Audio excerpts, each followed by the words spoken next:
আল্লাহর মধ্যে একটু সম্মান করলে তোমার আমি সশরীরে আজকের দিনে মুক্তির ব্যবস্থা করে দেব।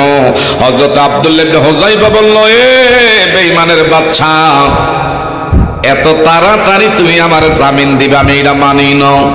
তবে আমি জামিন পাওয়ার আগে তোমার কাছে শর্ত রাখতে চাই, যদি তোমার কপালে আমার জবান দিয়ে একটা সম্মানের আশা করো, আমাদের মুসলমানের পক্ষে যতগুলো লোক জেলখানার ভিতরে আবদ্ধ আছে সবাইকে যদি সশরীরে জামিনের ব্যবস্থা করো, আমি আব্দুল্লাহ ইবনে হুযাইফা তোমার কপালে সম্মান করতে পারি। বাদশা ডাক দিয়া বললেন, এ জেলখানার প্রহরী যারা আছো, তোদেরকে বলি রে,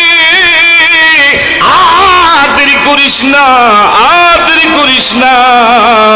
আব্দুল্লাহ ইবনে হুযাইফা তার পাক জবানটা দিয়া আমার কপালে একটা সম্মান করলে আমার আত্মাটা শান্তি হবে।